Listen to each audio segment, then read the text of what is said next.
there is a clear understanding that the war that is being fought in Ukraine is not only about Ukraine.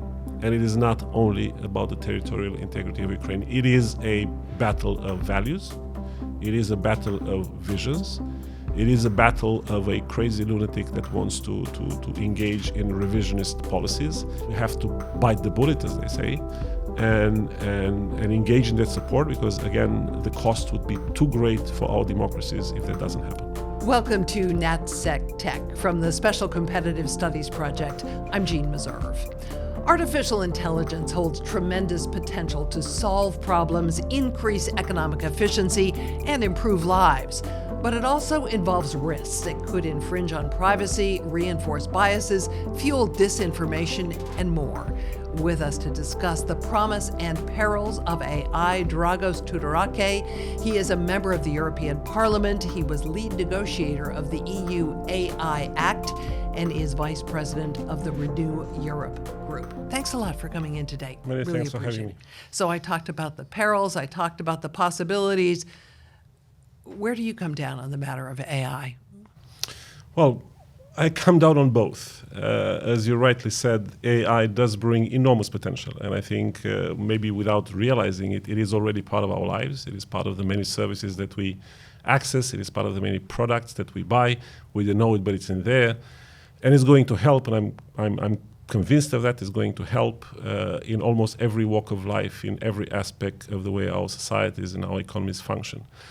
But at the same time, it does bring risk. It does come with risks, and risks that are as mundane as discrimination, bias, things that maybe we will bump into every day, but also more significant, structural, existential, as some people call them these days, risks that we absolutely have to take seriously, because without that, ultimately people don't trust the technology. And at least we in Europe, as we had and as our debate unfolded over the last couple of years, the issue of trustworthiness of the technology has been the key element, because without it, then people will not be trusting, and then the confidence that you need to have in society erodes. So we've been trying to balance out between the perils and between the benefits, and also in terms of how we approach legislation, we also try to put rules in there that are meant to protect our interests as human, the interests of society at large, but at the same time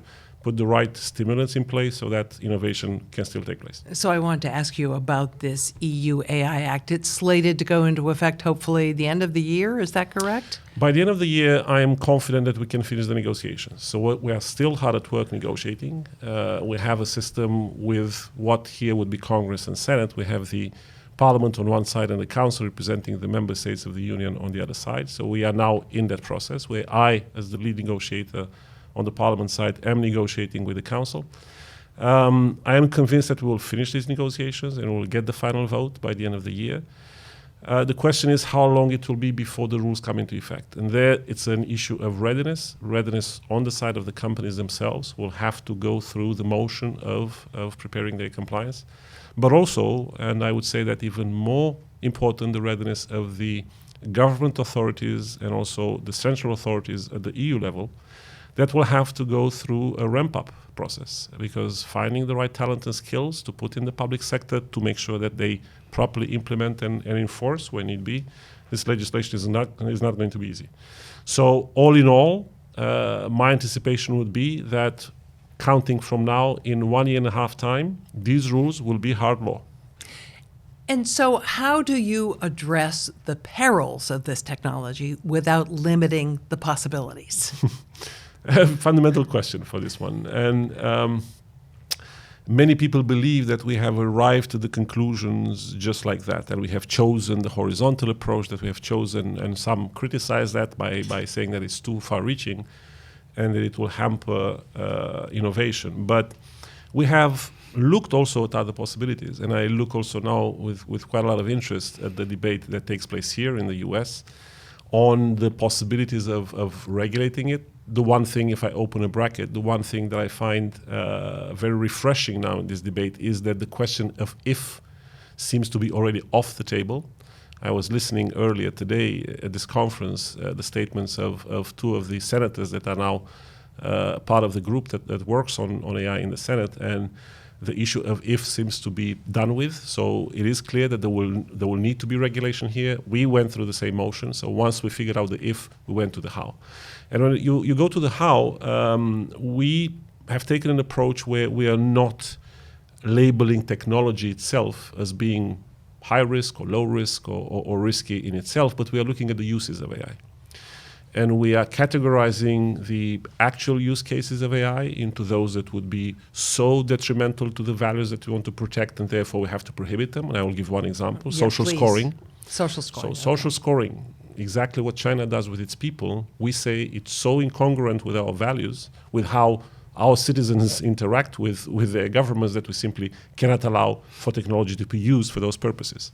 So that is one example of an application that will be prohibited. And then there is a category of high-risk applications in domains such as banking or insurance or health or education, where we say AI is not bad. Of course, AI will be is already part of many of the services being provided in those sectors, but they do bring about risks. Why? Because an AI that is going to dictate the creditworthiness of a person over another needs to be free of bias. Same thing for an AI that would be allocating tasks in a school for children. So for those type of applications that we would be labeling high risk under the regulation, there will be a set of obligations that are not, I like to label them as light touch because they are common sense. Transparency, from my point of view, is common sense. Data robustness and accuracy and be mindful and diligent about the data sets that you use to train the algorithms, for me, should be common sense. But the question is, can you rely entirely on the self-discipline and the moral compass of the companies to do so? Unfortunately, if I look at the social media and disinformation experience of the last couple of years, where we have tried with a code of conduct that many companies came around, but the net effect was not there. So sometimes, and I believe, at least we believe on the EU side, that time is now, sometimes you need to bring in hard rules. And that's what we're making with the AI Act. And hopefully also in the debate here in the US, a similar conclusion will be reached so that afterwards we can try and have convergence between the US and the EU on how we deal with technology. How exactly do you answer those critics who say it will hinder innovation, it will dampen European competitiveness in this sector? Well, I'd like to think that we have learned a lot from previous legislation, like GDPR, which was, I think, rightly criticized by many as hampering innovation because we have just bestowed those rules upon companies without really tools to help them comply. And we've learned those lessons, and right now, for example, in this regulation, first thing we do is we mandate technical standards, which we did not have with the GDPR. In the GDPR, people had to figure out the legal gibberish in the text, and that was not easy. Without talking to a lawyer, a startup company of engineers would have had absolutely no way of understanding what they had or could not do. This time around, again, we give a strong mandate for technical standards, two standard setting bodies which are industry driven.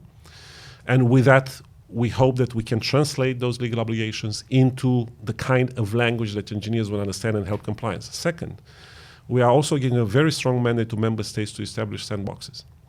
What we want to do with these regulatory sandboxes, as we call them, is to level up the playing field between the bigger and the smaller players, and those that would want to engage in developing high-risk applications, which again could still go on the market, but would need to go through compliance, could then test that compliance, could make mistakes in a safe environment, and interact with the regulator to achieve compliance. So all of these tools, in our view, would help also innovation, would help companies to continue to want to develop AI, not be scared of it, and not be scared by the rules, because it would be easier for them, less costly also, to ensure compliance. As you've mentioned, the U.S. is now looking at the question of regulating AI, although it hasn't made any concrete moves. And you said it's important or would be good to align U.S. and European policy on this. Why is it important, and what are the consequences if there is not alignment? Maybe I'll start with the consequences because it's easier to answer. Let's look, I mentioned earlier GDPR. Let's look at the data privacy frameworks that we have. We have had for quite some time a very clear, with, again, maybe not in terms of innovation, maybe not ideal, but still with a very clear framework for data privacy. And in the US, such framework did not exist. And what happened was that the data exchange between the EU and the US had to suffer. So we had to invent and negotiate all sorts of privacy shields and safe harbors and all of those which afterwards were coming down in our courts, in our court system in Europe. And I think we have to avoid that. That is why, for me, it's absolutely essential that we arrive at a functional equivalence between our normative systems. I am not naive. I know that it would be quasi-impossible for the US Congress to actually adopt the similar kind of legislation like we have. And I always say they don't have to, because we also have two very different legal systems. We are by design very prescriptive in the way we write our laws in the EU, whereas here, because courts are more active, there is a judicial activism that we don't have in Europe, and therefore rules here can be more generic. So for me, the net effect is what matters. So even if at the end of the process that has right now started in the Senate and Congress, which I hope will soon lead to some rulemaking, even if that rulemaking will look different from the one in the EU, as long as the net effect is there, I think it's then I think the hope for alignment, the hope for convergence is delivered. And what it means is first and foremost for our companies. Our companies on both sides would need to play by the same rule book. And the more we invest in aligning the rule book and then the standards underneath that rule book, then again, we're going to help companies. Same thing for the end users. Citizens here and over there will need to know that, again, when they put trust in a system, it's the same system that plays on both sides of the Atlantic. And I think, and this is a very important point, convergence and alignment is essential also for the example that we give to the outside world. I think we have a duty, the two economies that we represent, EU and the US, I think we have a duty to work together on a standard that could also become a global standard. Let's not forget that we have China out there who will be actively trying to undermine that effort and who will be trying to put its own vision of the world and its own understanding of how the technology plays into societies. And we absolutely cannot afford to do that. So tell us why we can't afford that. What's at stake? Well, I mentioned earlier social scoring. China will forever understand the role of technology according to its own vision of how society works. And that vision is totally different from ours. We put the citizens at the very center.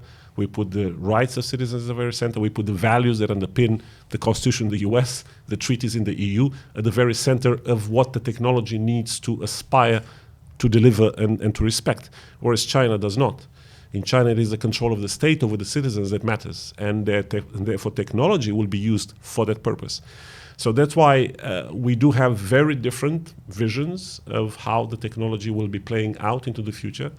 And out of that conflict of visions, I would say, we have a duty, again, across the Atlantic, but also working with other like-minded partners out there to find a way to converge, to find a way to put out there a framework that respects our values.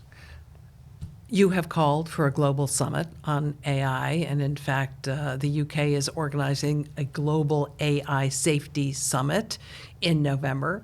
What are your hopes for that meeting? What do you think might come out of it, if anything? Well, I do hope that it can be a moment when we start to bring all of the conversations that have started earlier, some of them lately a bit more in the G7, in the G20, in various bilateral fora. All of these ideally should come together because, again, otherwise we risk fragmenting the discussion on global governance. And for the reasons that I mentioned earlier, there is someone out there who is waiting for us to fail or to be late at the table, which is why I hope that this summit can deliver that, can bring the leaders around the table and agree a common place where all of the global conversations about how we bring in a converging governance on AI can take place. China's been invited. Do you want them at the table for this conversation? It's a very interesting question. I always said that at some point in time we will have to talk to China. It is inevitable. Even if, as I mentioned earlier, they look at it with very different lenses than we do, but they do play with the same technology. we do have right now foundation models, actually some of them even stronger, more potent, with more parameters than some of the most powerful foundation models that we have in the US or in the EU.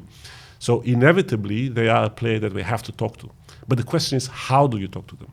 What do you have to do before to prepare so that that conversation is one where you have the right elements in your pocket to make sure that you are trying to set the tone of the conversation in the right way? That is why, for me, first and foremost, we have to align ourselves, the like-minded, and then start a conversation with China. Even then, can you win the argument with China? Well, not simple. And if we look a bit at some of the other conversations that we have with China on other topics, it's certainly not going to be easy, and certainly China is going to protect its own interests and its own vision.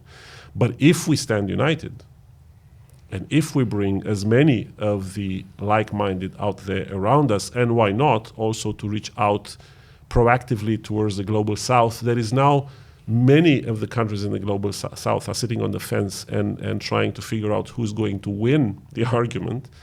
And therefore, there needs to be also this active diplomacy towards the global south on technology, among other things, on critical material, among other things. Then, yes, I think we have a chance to win the argument with China. Has the West really been derelict when it comes to that? Have they failed to talk to the global south about technology in the ways they should? Absolutely, yes. Yes, we have.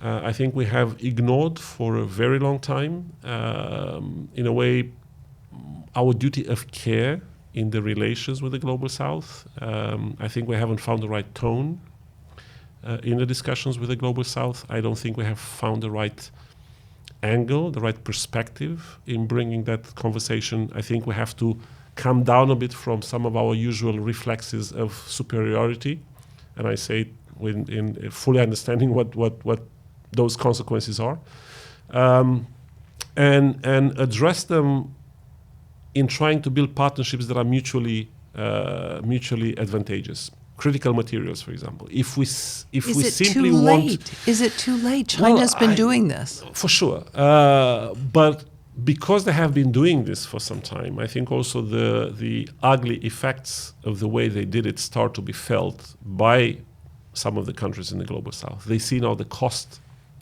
of selling out to China.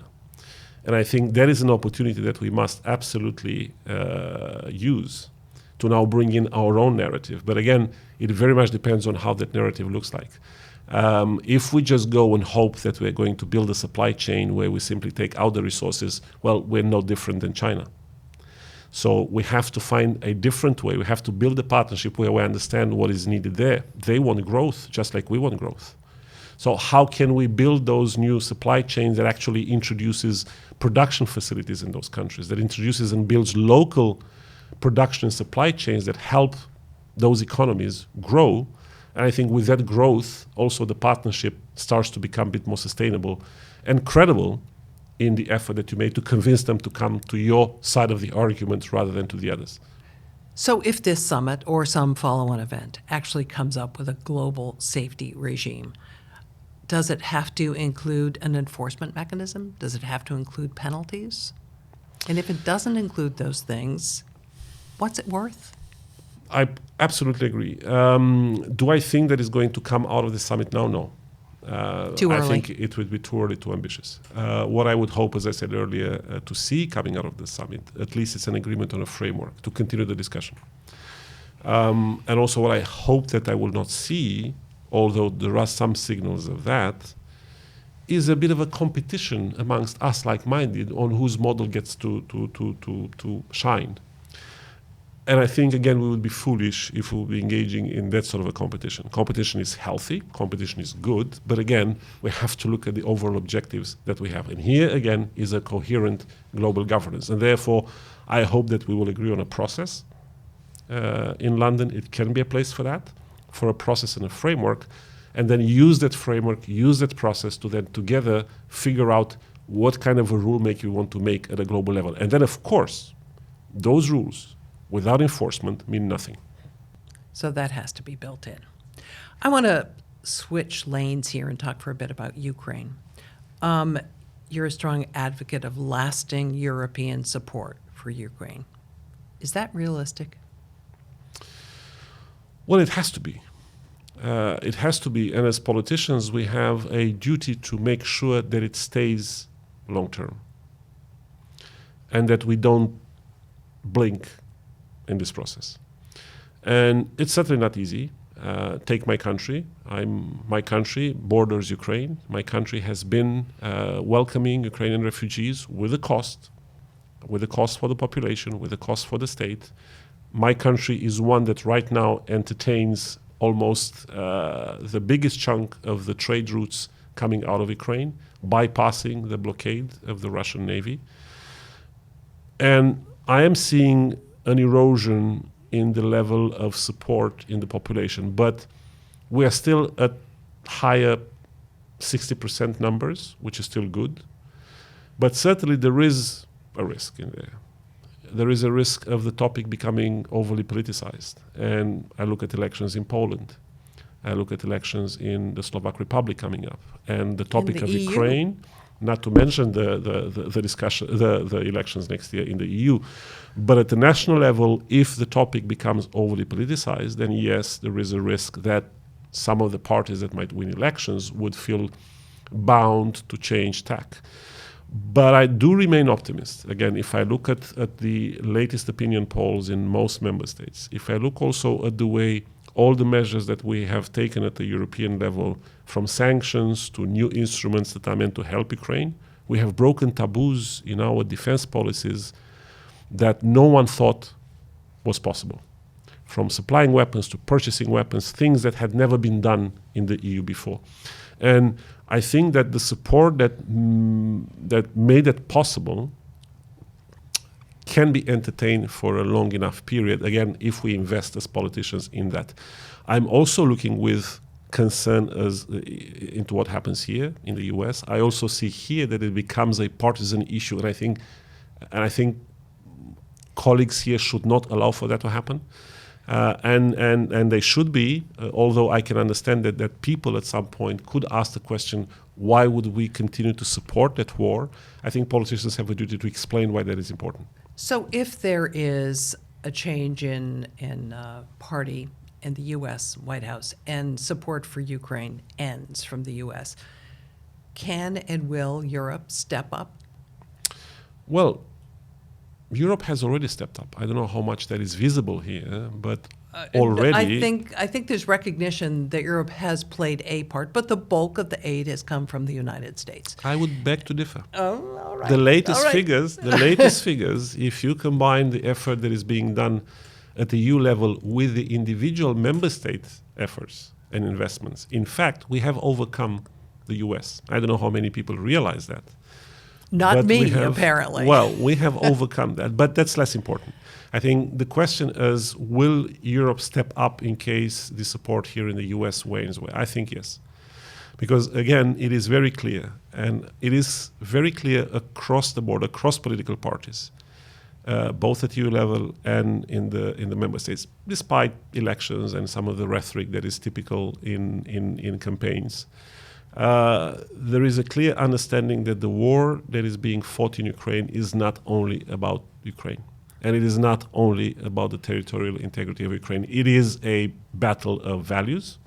It is a battle of visions. It is a battle of a crazy lunatic that wants to engage in revisionist policies. And I don't think that there will ever be a majority in our societies in Europe that would be willing to trade the values, the freedoms that we hold so dear for anything that resembles what Russia wants to achieve. So therefore, it's not going to be simple because, again, also for our citizens, explaining that you have to put in more effort and take the crisis that we have right now in Eastern Europe with the cereals coming out of Ukraine. It's not easy for the farmers. It's not easy for the farmers in Romania, in Poland, in other places. But we have to bite the bullet, as they say, and engage in that support because, again, the cost would be too great for our democracies if that doesn't happen. So the EU has put new tools in place to counter economic coercion from adversarial countries. China is not mentioned explicitly. But do you see this as representing a shift in the EU's China policy and approach to China? It is. I think that if we compare some of the narratives about China, going back only a year ago, not to mention 2 years ago, 3 years ago, I worked on the Indo-Pacific strategy in Parliament before the war. And there were many that were naive enough already before the war that Russia started that were thinking that economic interdependencies with Russia would be sufficient to guarantee security. Well, Russia proved them wrong. And again, if we wouldn't be learning from that lesson, if we wouldn't be understanding that the interdependencies that we have with China are no guarantee for behavior on the China side, again, it means that we will remain naive. And I have seen a sizable shift of direction, a sizable shift of approach, even in some political parties that had traditionally been very outspoken about maintaining a very friendly and commercially vivid relationship with China. We also realized that decoupling, as we used to say, maybe half a year, 1 year ago, is not realistic. Certainly not in the medium term, and that's why we are not speaking of de-risking. But everyone is clear about that. I have also worked very recently on the Critical Materials Act, which is an act that is meant to pretty much deal with the interdependencies with China on critical materials. And again, I have not felt a single political group in the European Parliament that does not understand the urgency of starting this de-risking process, basically severing those dependencies that would be conditioning our decisions on more strategic issues when it comes to China. Some people overlook at President Macron, for example, and ask, is Europe really in alignment with the U.S.? Well, I think it is. It's true that President Macron's declarations are sometimes stirring up a lot of debate. And I think he also likes to make some statements that create debate. But I would invite anybody that is interested to read some of the last statements of President Macron, made publicly, by the way, both towards Russia, and many were accusing him of being too friendly to Russia or trying to somewhat be very mindful of the interests of Russia when looking at a potential peace plan or anything of the sort. Look at the latest statements of President Macron in that respect. They are very clear as to where he stands on the war between Russia and Ukraine. The same thing for China. I think what President Macron wanted to say, maybe he didn't say it in the right words, but what he wanted to say is, yes, we engage in a de-risking process. Yes, we look at interdependencies, but we have to do it looking also at our European interests. And I think that's not different from what the US is saying as well. So it's I wouldn't call it a divergence of views. Certainly, we still need to tweak our overall position as EU on China, but I am convinced that we are on the right track. Thanks so much. Thank you. Dragos Tudorache, thanks so much for coming in, a member of the European Parliament. Thank you. And this has been NatSec Tech from the Special Competitive Studies Project. I'm Jeanne Meserve. Thanks a lot for joining us.